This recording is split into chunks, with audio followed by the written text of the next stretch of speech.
Mateus 13, verso 10.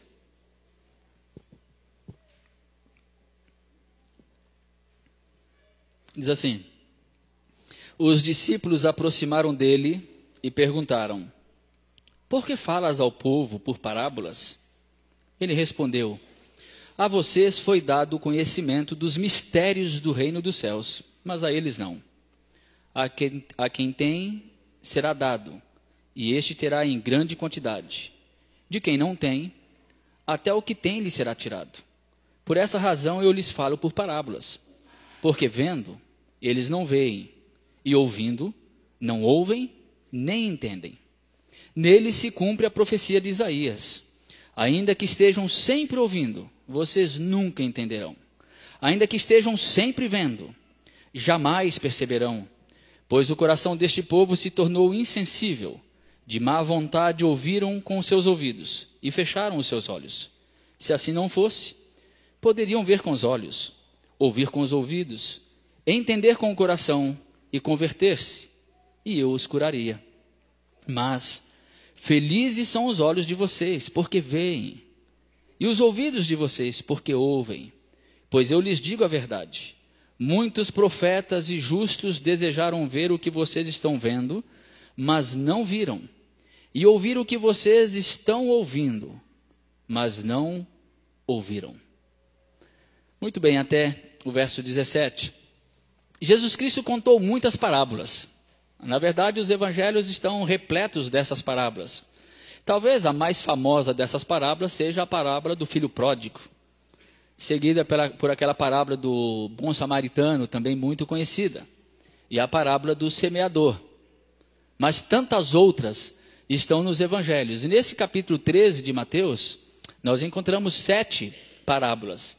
Logo aí no início, nós temos a parábola do semeador. Jesus diz que um semeador saiu a semear, uma parte da semente caiu na beira do caminho, outra parte caiu num solo rochoso, entre pedras, um outro caiu entre os espinhos, e uma outra parte das sementes caíram em terra boa.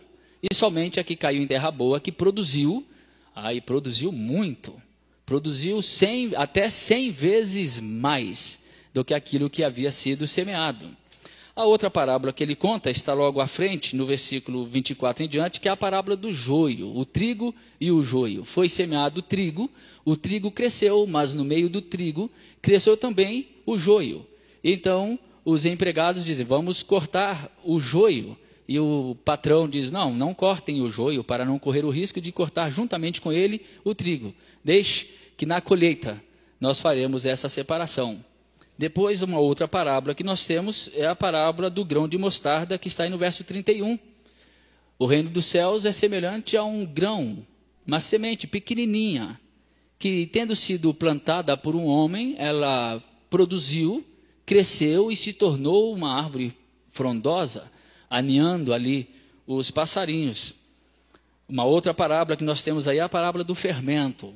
O reino dos céus, o evangelho, é semelhante a uma mulher que pega um pouco de fermento e coloca numa grande quantidade de massa, e a massa fica toda levedada, fermentada.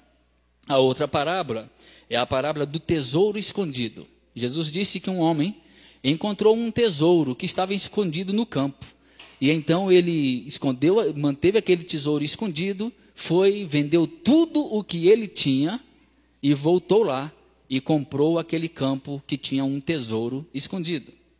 E ele disse que o reino dos céus, a outra parábola, é semelhante a uma pérola de grande valor, que tendo um homem encontrado essa pérola de grande valor, ele foi e vendeu tudo o que tinha para poder comprar aquela pérola de grande valor. E a última parábola que ele conta aqui em Mateus 13 é a parábola da rede. Ele diz que o reino de Deus é semelhante a uma rede que é lançada ao mar e apanha toda sorte de peixes, e quando ela está cheia, os pescadores a puxam para a praia. Então se assentam e juntam os peixes bons em cestos, mas jogam fora os ruins. Muito bem. Não somente essas parábolas, mas tantas outras Jesus contou, e aí os discípulos chegam a ele no verso 10 e dizem: por que falas ao povo por parábolas? Afinal de contas, eles não entendiam nada. Por que falar por parábolas? se ninguém entende as parábolas? A propósito, talvez você que já esteja acostumado à vida na igreja, no ambiente eclesiástico, e já tenha lido tantos livros e ouvido tantas mensagens, você já saiba o significado, a interpretação de todas essas parábolas que nós citamos aqui. Mas colocando-nos no lugar daqueles apóstolos e dos seus ouvintes, dos ouvintes de Jesus, nós entenderíamos essas parábolas completamente, inteiramente? Nós saberíamos de fato o significado de cada uma delas? Suponho que não. Suponho que nós não entenderíamos nada do que Jesus estava falando. E então nós faríamos a mesma pergunta: por que é que tu falas a eles por parábolas? E nesse mesmo texto, mais à frente, vai dizer que Jesus sempre lhes dirigia por parábolas, e sem parábolas nada lhes ensinava. E Jesus responde. Jesus diz o seguinte para eles: a vocês foi dado o conhecimento dos mistérios do reino dos céus. Aí é que eles não entenderam mesmo. Eles já não entendiam as parábolas. E Jesus disse que a eles, falava-lhes por parábolas, porque a eles lhes fora dado o conhecimento dos mistérios de Deus. Eu fico imaginando que eles olhando um para o outro assim, dizendo: agora aqui ficou ruim mesmo. A gente não entende as parábolas. Ele diz que conta parábolas porque aos outros não foi dado conhecer o mistério, mas a nós foi dado conhecer os mistérios. A propósito, que mistério é este? E por que tão misterioso está sendo o mestre? Judas talvez tenha ficado até intrigado, gostando talvez do mistério. O mistério talvez que viesse a ser revelado de Jesus como um grande libertador, que talvez ele ansiasse por isso. Por alguém que simplesmente demonstrasse seus poderes na hora em que ele viesse a traí-lo. Essa é uma suposição a respeito da traição de Judas, que ele gostaria que Jesus manifestasse seus poderes diante dos homens. Seria esse o mistério? Bom, o fato é que Jesus vai respondendo e a resposta parece que fica cada vez mais complicada, mais difícil de entender. Aliás, nesse mesmo capítulo 13, lá à frente, no versículo 35, diz que ele falava por parábolas para cumprir a profecia que dizia: abrirei minha boca em parábolas, proclamarei coisas ocultas desde a criação do mundo. Coisas ocultas, faladas por parábolas. E Jesus continua respondendo: por esta razão eu lhes falo por parábolas, porque vendo, eles não veem, e ouvindo, não ouvem, nem entendem. E eles ficavam sem entender mais ainda, os próprios apóstolos. Ok, mestre, continua aí. Nele se cumpre a profecia de Isaías: ainda que estejam sempre ouvindo, vocês nunca entenderão. Ainda que estejam sempre vendo, jamais perceberão. Pois o coração deste povo se tornou insensível. De má vontade ouviram com os seus ouvidos e fecharam seus olhos. Se assim não fosse, poderiam ver com os olhos, ouvir com os ouvidos, entender com o coração e converter-se, e eu os curaria. Vocês acham que os discípulos entenderam? Eu estou apostando que eles não entenderam. A propósito, você entendeu? Não, né? Pois é, eu também não. Vamos para frente, verso 16. Mas felizes são os olhos de vocês, porque veem. É? Nós vemos? E os ouvidos de vocês, porque ouvem. Pois eu lhes digo a verdade: muitos profetas e justos desejaram ver o que vocês estão vendo, e não viram. E eles gostariam de ouvir o que vocês estão ouvindo, mas não ouviram. Vocês veem, vocês ouvem, vocês entendem, vocês sabem, porque vocês estão vendo aquele que é o significado da própria parábola. A interpretação da parábola está aqui. Eu. E vocês me veem. Aquele a quem os profetas gostariam de ter visto, mas não viram. Vocês me ouvem. Aquilo que os profetas gostariam de ouvir, mas não ouviram. E vocês, sem saber, sabem. Sem perceber, vocês entendem. E achando que não ouvem, na verdade vocês ouvem. Porque o papel da parábola é atrair-nos ao contador da parábola. Diante de uma parábola que não se entende, faz-se apenas duas coisas: ou se ama o contador da parábola, ou se odeia o contador dessa parábola. A parábola não é entendida através da interpretação da letra dela. A parábola não é entendida através da interpretação teológica. Alguém pode decifrar cada uma das parábolas de Jesus e explicá-las contextualmente, explicá-las de acordo com o momento histórico, de acordo com a tradição do povo, de acordo com a prática comum do dia a dia deles, porque as parábolas são histórias comuns do dia a dia deles, e essa pessoa, mesmo decifrando, descrevendo, entendendo minuciosamente a parábola, pode não entendê-la, não recebê-la, não ouvir e não saber nada, porque a parábola se entende com o coração. A parábola se entende sem entendê-la, mas se relacionando com o contador da parábola. A parábola nos apresenta Deus, nos apresenta Jesus em roupagens espirituais, de tal forma que aqueles que ouvem a palavra e tendo o coração simples, tendo o coração aberto, tendo o coração voltado para aquele que conta a parábola e atraído ao contador da parábola, sem perceber, entende tudo. E quando mal se apercebe, a parábola se torna verdade na vida daquela pessoa.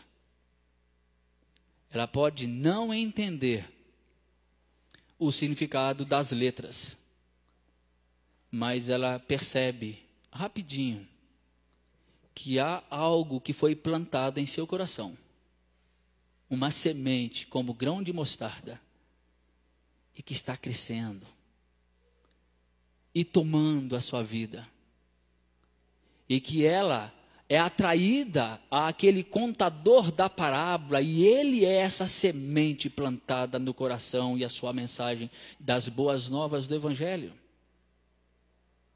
A pessoa começa a caminhar com Jesus e olhar o contador da parábola, e ao ser atraída ao contador da parábola, ela percebe que aquele é um tesouro enorme, que ela venderia absolutamente tudo o que tem para ter esse tesouro, e não o trocaria por nada, não o venderia nem pelo mais rico, pelo mais excelente tesouro que se pudesse achar na face da terra.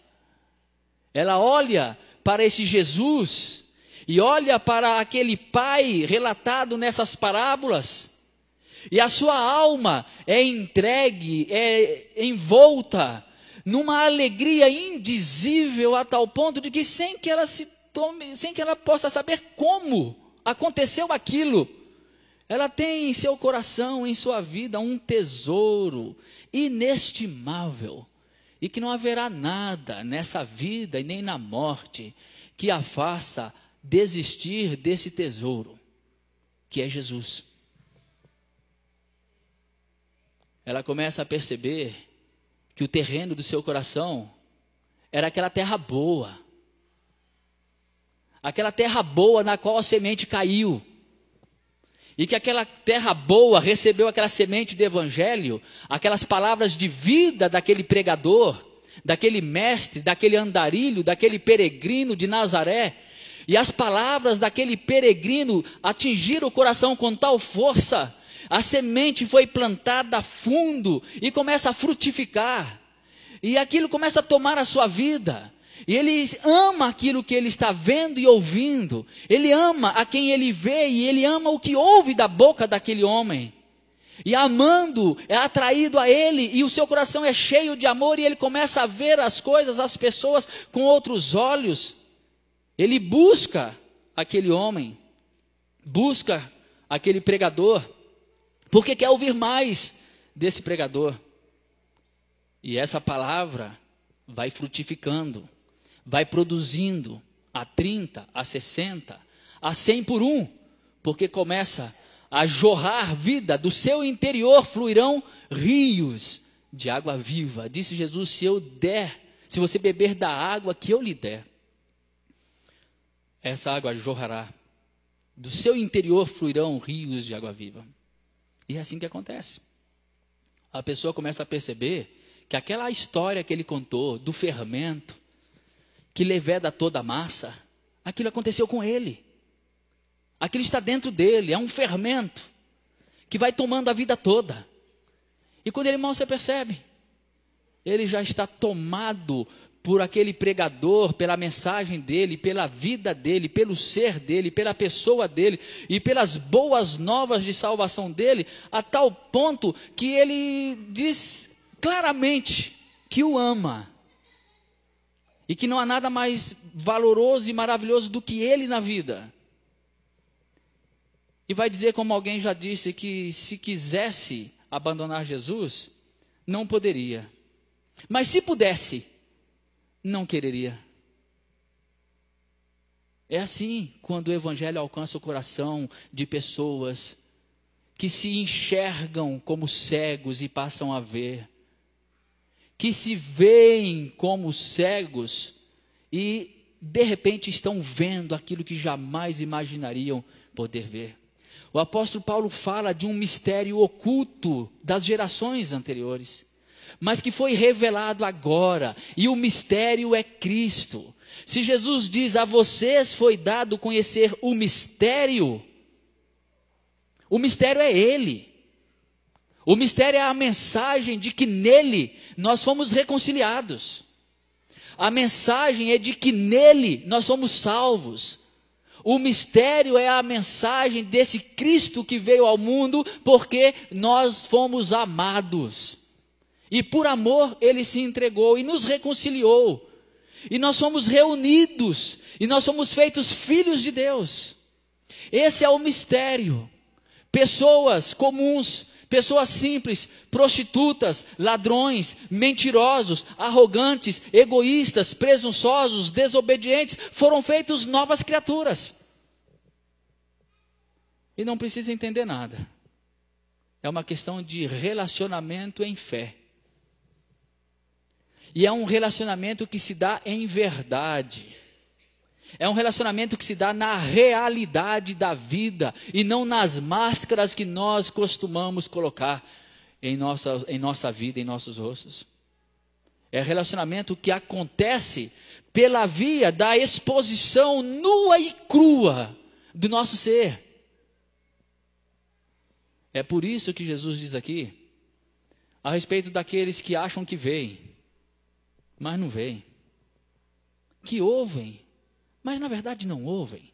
E não entendem. E assim não se convertem, porque se eles realmente ouvissem, e se realmente vissem, e se realmente entendessem, se converteriam e seriam curados. Teve um episódio no ministério de Jesus em que ele curou um cego de nascença. E após haver curado esse cego, os fariseus procuraram provas e tentaram averiguar a veracidade daquele milagre.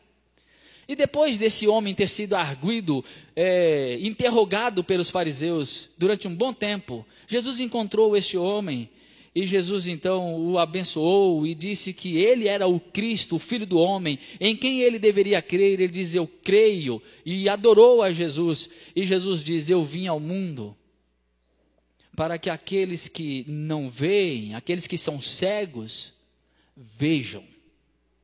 E aqueles que veem, fiquem cegos.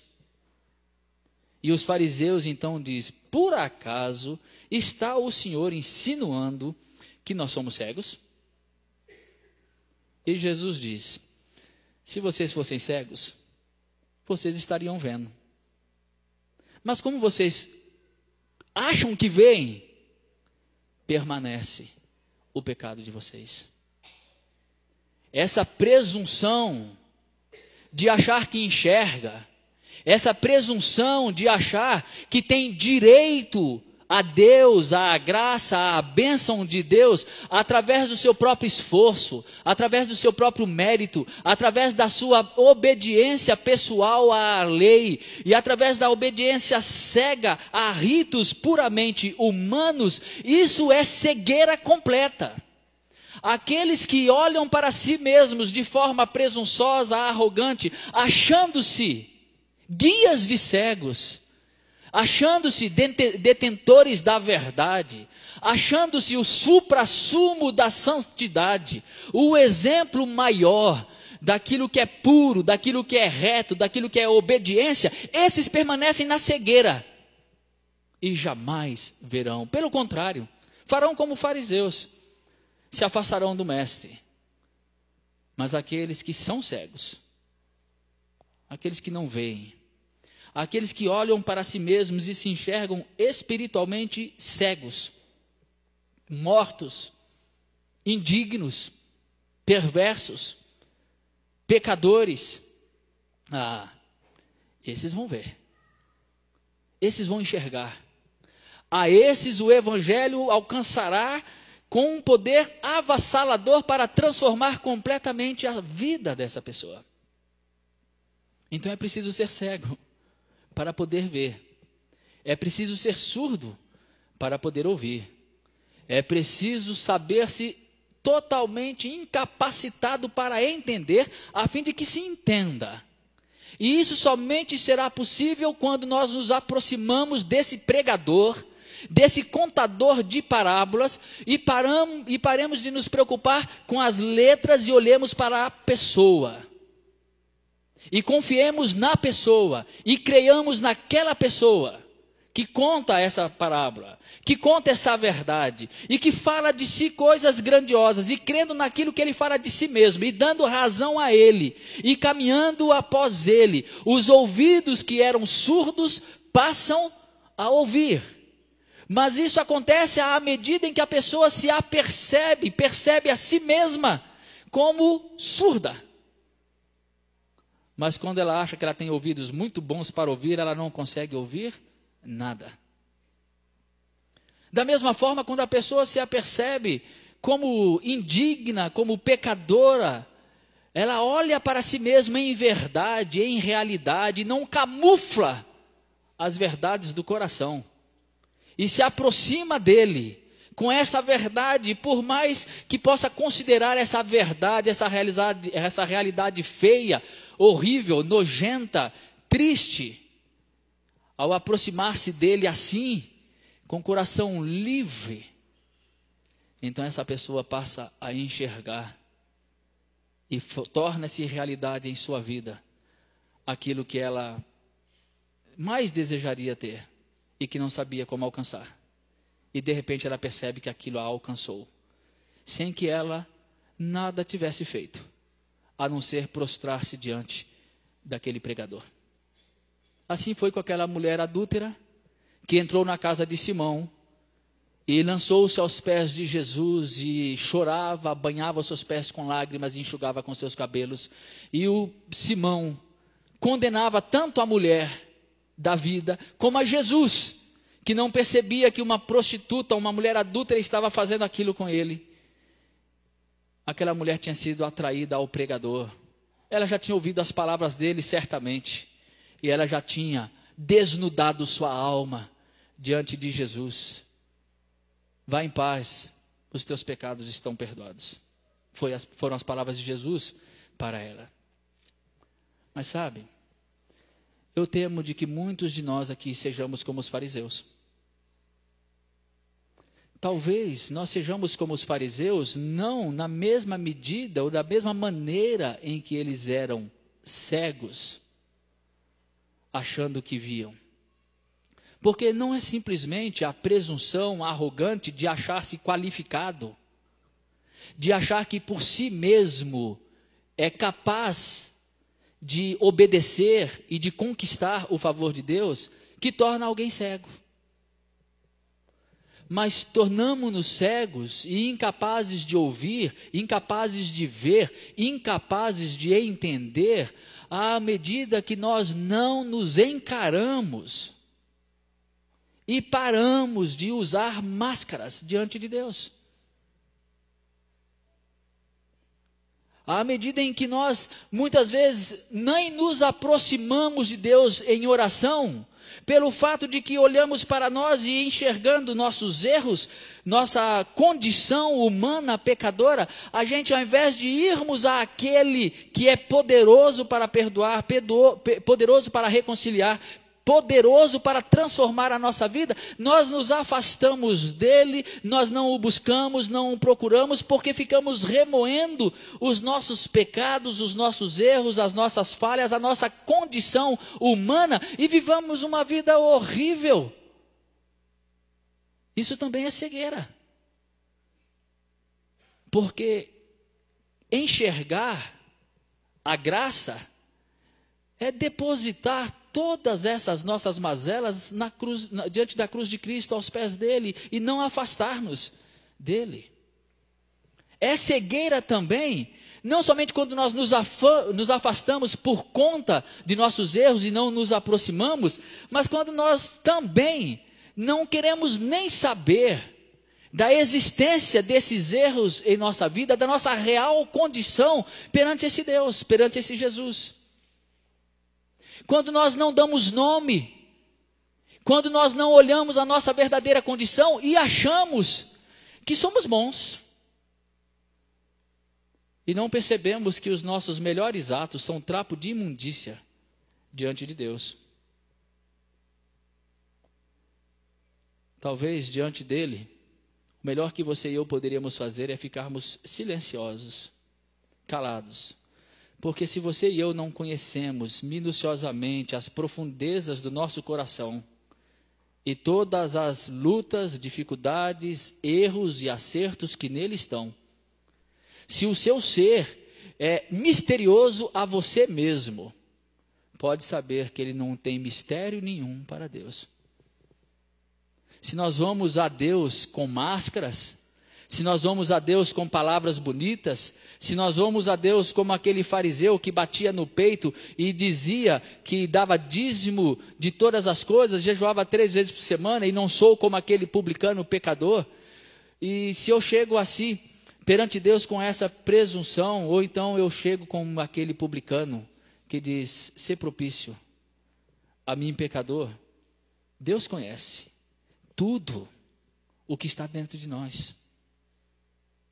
E quando nós nos aproximamos dele em verdade, se realiza em nossa vida a verdade dessas parábolas.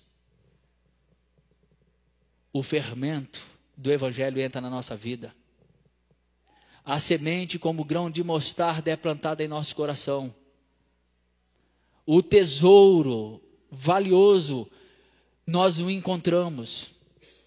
A pérola de grande valor nós a encontramos. Nós nos percebemos administradores infiéis. Nós nos percebemos filhos pródigos.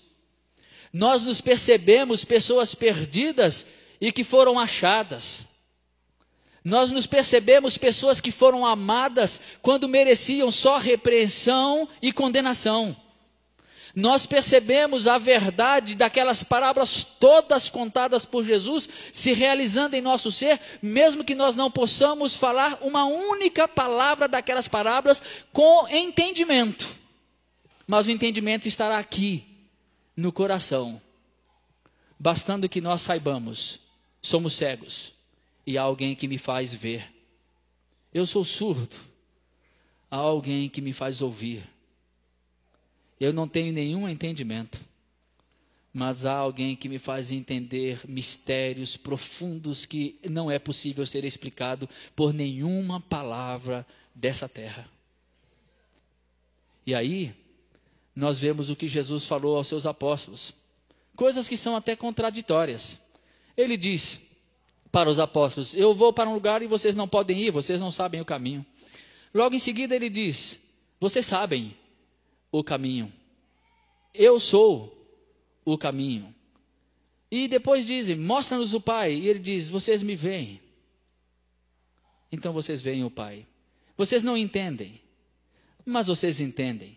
Se vocês me vissem, vocês veriam o Pai. Mas vocês veem o Pai. Não vê, mas vê. Não ouve, mas ouve. Não entende, mas entende. Porque quando se encontra o Evangelho como palavra viva, verdadeira, Jesus mesmo diz, as minhas palavras são espírito e são vida. Pedro disse, para quem iremos nós? Só tu tens as palavras de vida eterna. Então, quando nós assim vemos, e o Espírito habita em nós, conforme o próprio Jesus diz, o mundo não o conhece, mas vocês o conhecem, porque ele virá, e ele estará com vocês, e ele estará em vocês. Jesus em nós, logo em seguida ele diz, eu habitarei em vocês, eu virei e habitarei em vocês, é necessário que eu vá, para que eu fique. Se eu não for, eu não fico, então eu vou, e eu vou me manifestar a vocês, não ao mundo, vou me manifestar no coração de vocês, eu vou me manifestar na vida de vocês, eu vou me manifestar na essência de vocês, no coração de vocês. E então, quando eu me manifestar assim a vocês, vocês me verão, eu habitarei com vocês, e vocês me amarão, e eu os amarei, e eu e o meu Pai habitaremos em vocês, faremos em vocês morada, e assim como eu sou no Pai, vocês serão em mim, e nós dois seremos em vocês. E aí você diz, não entendi nada, e não precisa entender, basta apenas viver, e você não conseguirá jamais afastar-se dessa realidade de que há alguém que habita em você, de alguém que o acompanha de dia e de noite, que há alguém que anda com você nos piores momentos, que há alguém, uma pessoa, está com você, mesmo quando você peca, que todos os homens podem virar a cara para você, mas você sabe que ele nunca faz isso. Ele nunca vira a cara. Aquele que recebeu a semente do Evangelho sabe disso. Entende tudo isso. E não precisa explicar nada. Se sabe aqui. Se sabe aqui no coração. Dostoiévski disse que se provassem que Cristo não é a verdade, ele ficaria com Cristo e não com a verdade. Podem fazer o que quiserem, eu não tenho como deixar Cristo, nem que eu quisesse, não tem jeito, está impregnado, o fermento já levedou toda a massa, a sementinha pequenininha cresceu e se tornou árvore. É um tesouro tão valioso que todo o dinheiro que eu possa ganhar no mundo e que possam me oferecer para eu abandoná-lo, eu vou dizer, fique com seu tesouro. E alguém vai dizer, você é louco varrido. E eles não vão entender porque é loucura mesmo. Porque o Evangelho é loucura para aqueles que se perdem. Mas é sabedoria de Deus para aqueles que são salvos. Ainda que colocassem uma arma na minha cabeça e dissessem a mim que se eu não o negar, iriam atirar, eu diria sem nenhuma dúvida, atire logo, fique tranquilo, meu irmão. Aliás, se você atirar, você está me fazendo um grande benefício. Cai direto no colo do Pai. E é assim com todo aquele que foi alcançado pelo mistério, o mistério de Cristo. Cristo em nós, Cristo habitando em nós, Cristo vivendo em nós, a verdade do Evangelho se realizando em nós, o fruto do Evangelho sendo produzido em nós, sem operação humana, é fruto do Evangelho operado pelo Espírito Santo, e no coração em que o fruto, a semente, do grão de mostarda, como Jesus exemplificou na parábola, ou aquela semente do evangelho, do reino de Deus, da primeira parábola do semeador. Quando essa semente alcança o coração de uma pessoa, é plantada no coração de um terreno bom, e esse terreno bom não é um terreno de uma pessoa perfeita, de uma pessoa correta. O terreno bom não é o terreno de uma pessoa qualificada. O terreno bom não é o terreno de alguém que entende, de alguém que ouve, de alguém que sabe. O terreno bom é o terreno nu. O terreno bom é o terreno que olha para ele como é e diz: não mereço, não sou digno, nada sou, não entendo, não ouço e não vejo. E quando assim se vê diante dele, passa a ver, passa a ouvir, passa a entender e passa a viver. E passa a entender tudo, mesmo que não entenda nada. Mesmo não tendo visto, se alegram nele com uma alegria indizível, mesmo não tendo vendo. Bem-aventurado aqueles que não viram e creram. Talvez alguns aqui dissessem: bom, melhor seria se nós pudéssemos ter visto a Jesus como os apóstolos. Eles tinham essas dúvidas aqui, mas estavam vendo a Jesus. Ah, se eu pelo menos pudesse ver Jesus visivelmente, presencialmente, se eu pudesse ver, seria tudo diferente do que é agora. Ah, meu irmão, lamento lhe dizer que não seria não. Não seria não. Porque a maneira pela qual Jesus era conhecido naquela época, pelos apóstolos dele e por todos que caminhavam com ele, é exatamente da mesma maneira que ele é conhecido hoje. Agora, não estando presente aqui. Porque aquilo que aqueles apóstolos viam era apenas uma representação corpórea, humana. Mas o Cristo era o Cristo vivo dentro deles. Era a realidade que eles tinham recebido em seu coração. Era o amor indizível, incompreensível, inexplicável, que nem eles mesmos poderiam descrever e imaginavam existir por aquele pregador, por aquele mestre a quem eles seguiam. E quando ele foi morto na cruz, aqueles discípulos que o abandonaram, Pedro que o negou, e os demais que também estavam perambulando durante todos aqueles eventos da morte, do julgamento e da crucificação e morte de Jesus, quando Jesus já estando morto, vocês acham que eles estavam sem Jesus? Não, eles não estavam sem Jesus. Aqueles 3 dias em que Jesus esteve morto, eles estavam com Jesus. O coração deles ainda queimava por Jesus. O coração de Pedro ainda batia por Jesus. O coração de João, de Tiago, de Mateus, dos apóstolos queimavam por Jesus. Do prazer e da alegria daquele mestre, apesar da tristeza da perda dele, mas de uma forma inexplicável, algo que eles não poderiam imaginar, já tinha crescido dentro deles. E o encontro com o Jesus ressurreto era mais do que o encontro com um personagem, era mais do que o encontro com uma pessoa, com uma pessoa física, humana, presente entre eles. Era o encontro com o Deus, o Filho de Deus, o Salvador. Era o encontro deles com aquele que, não tendo entendido nada do que ele havia dito, porque eles não entenderam nada do que Jesus havia ensinado, mas eles tinham entendido tudo, sem saber, tinham entendido tudo. O coração deles era de Jesus, a vida deles era de Jesus. Não era mais possível voltar atrás, não era mais possível retornar. E vocês acham que eles desejariam retornar? Não, não desejariam retornar. Eles fariam tudo de novo, com todas as lutas, com todos os sofrimentos, com todas as dúvidas, com todos os temores e com todas as mortes horríveis que eles enfrentaram. Fariam tudo de novo, porque o coração deles havia sido tomado por aquele pregador a quem eles seguiram. Então, da mesma forma hoje, é uma questão de fé.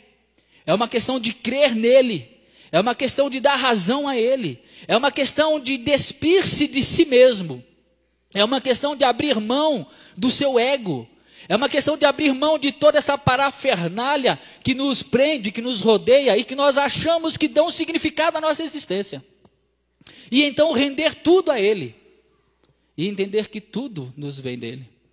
E que não há nada mais que nós possamos desejar que seja melhor do que Ele. Mais valioso do que Ele. É assim hoje. Da mesma forma como era para Pedro, para João e para qualquer um deles. E tudo aquilo que nós vemos no Evangelho, todas as relações de Jesus, são para nós não apenas histórias para conhecermos o que aconteceu. Muito mais do que isso, são exemplos vivos da maneira como Jesus, da maneira como Deus trata conosco hoje. Jesus se relacionou com ladrões, com prostitutas, com homens e mulheres, crianças, com egoístas, com presunçosos, com roubadores, com pessoas de todas as espécies, de todo tipo, e ele sempre foi misericordioso, bondoso, gracioso, com todos aqueles que se achegavam a ele com a simplicidade e a verdade do seu coração. E da mesma forma, e tão somente com aqueles que eram presunçosamente qualificados, arrogantemente certos, presunçosamente os melhores, a esses ele chamou de víboras, ele chamou de sepulcros caiados, a esses ele condenou, mas a todos os demais ele apenas recebeu, amou, acolheu. E é assim que ele faz conosco também, não importa quem sejamos. Se somos Pedro, que nega, a única coisa que ele nos diz é: você me ama. Ele não nos joga na cara a nossa negação. Ele não nos acusa, não aponta o dedo. Ele apenas pergunta: você me ama?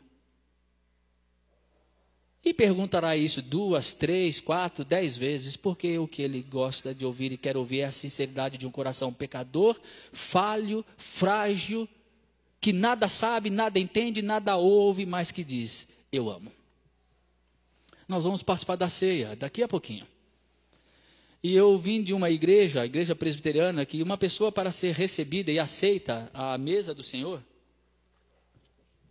a ceia, precisa passar por um exame perante o conselho da igreja.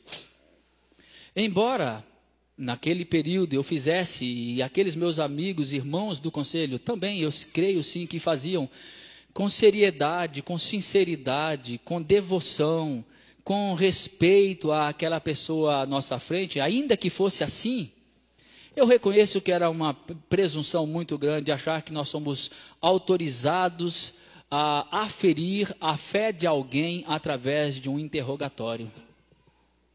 Muito maior presunção ainda acharmos que éramos nós os detentores da autoridade de acesso a alguém à ceia do Senhor.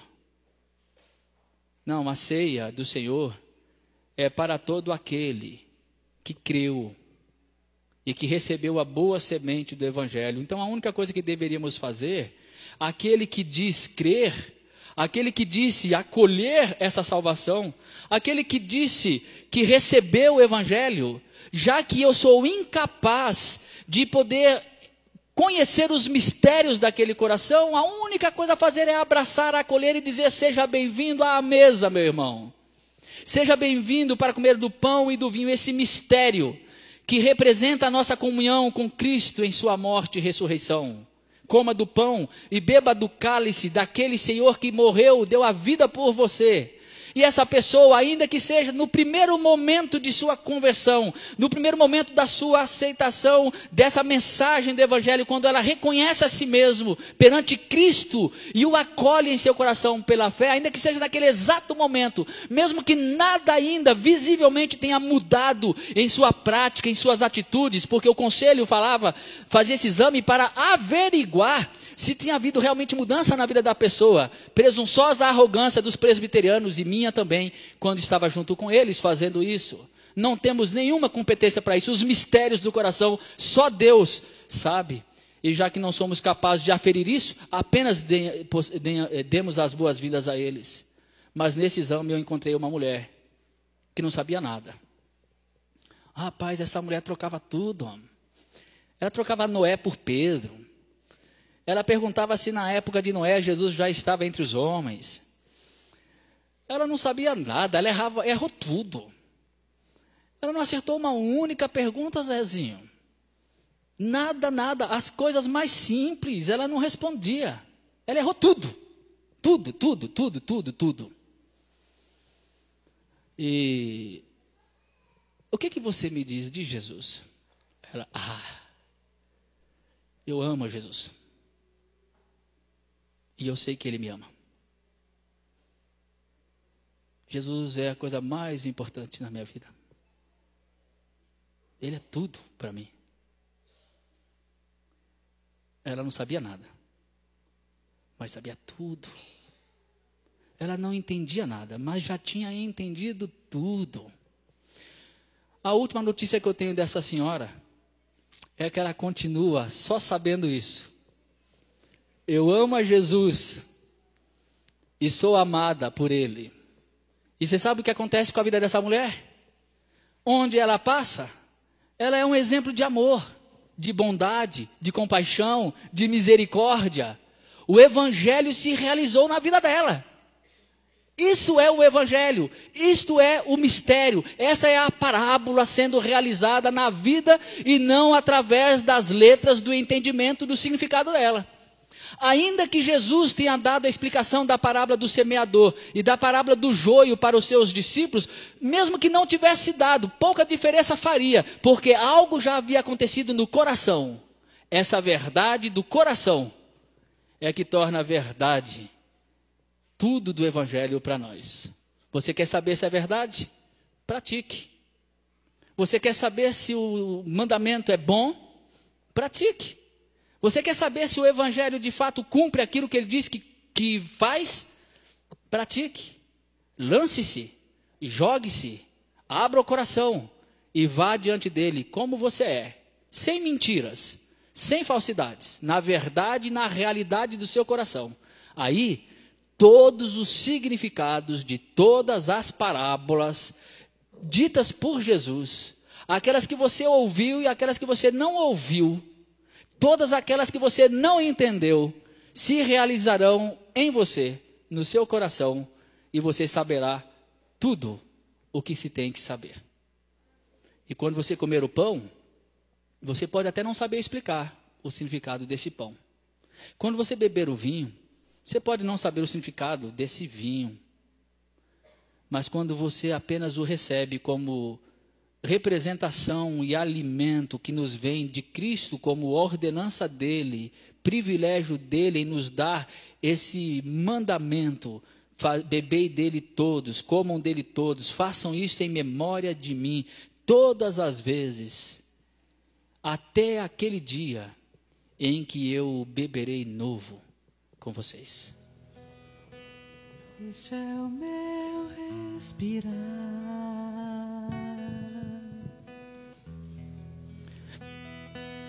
Esse é o meu respirar. Teu Santo Espírito vivendo em mim.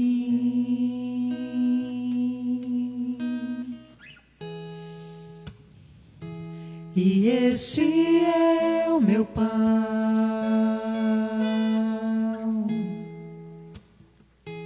E este é o meu pão, tua vontade feita em mim. E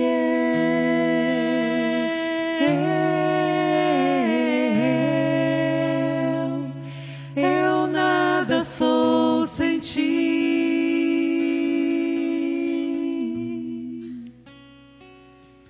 E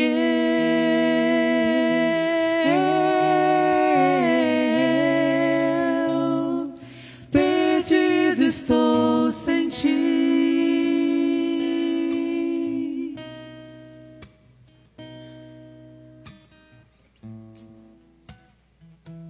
Este é o meu respirar.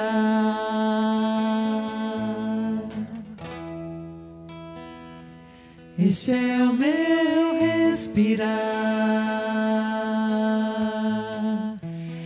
teu Santo Espírito vivendo em mim.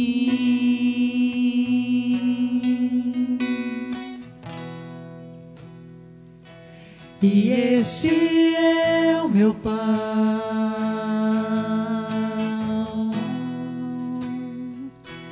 e este é o meu pão, tua vontade feita em mim. E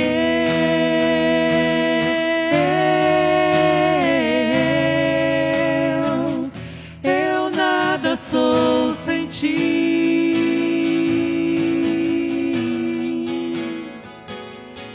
E eu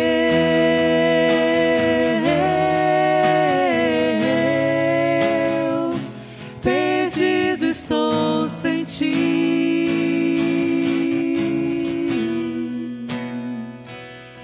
E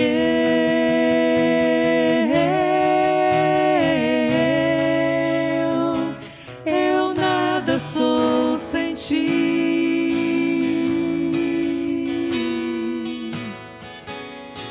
E eu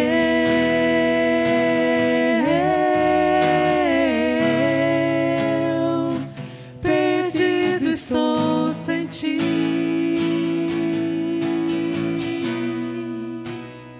Senhor Jesus Cristo, na noite em que ele foi traído, ele tomou o pão e ele disse: este é o meu corpo que é dado em favor de vocês. O corpo de Jesus foi partido, machucado em nosso lugar, para que através dele nós tivéssemos vida.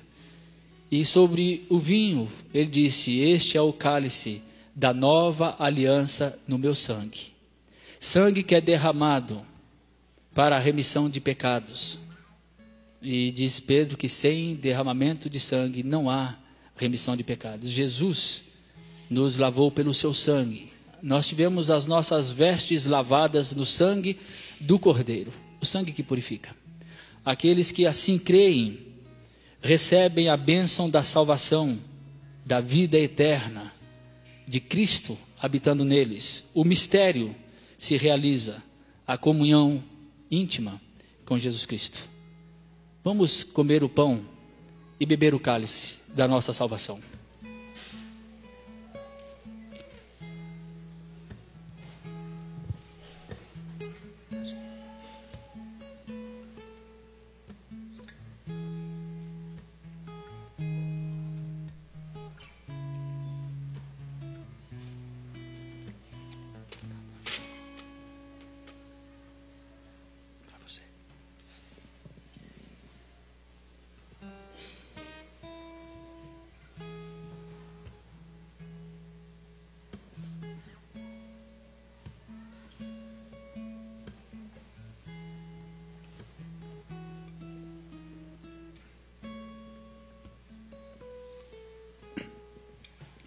Este é o meu respirar,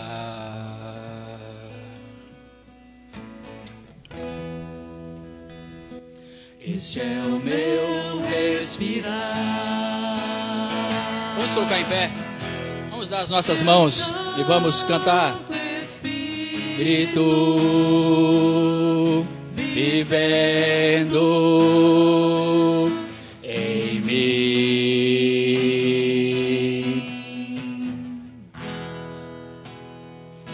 E este é o meu pão,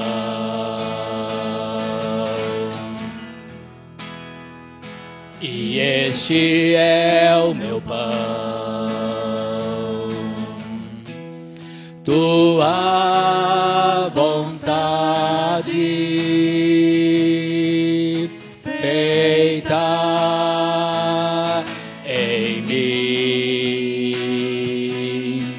E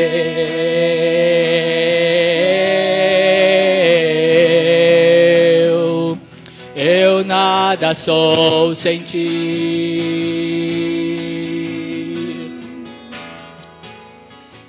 Ó Deus, nós louvamos o teu nome aqui juntos, agradecidos ao Senhor que, conhecendo todos os mistérios dos nossos corações, revelou a nós esse tão grande mistério, incompreensível, incalculável, inestimável, inexplicável a nós.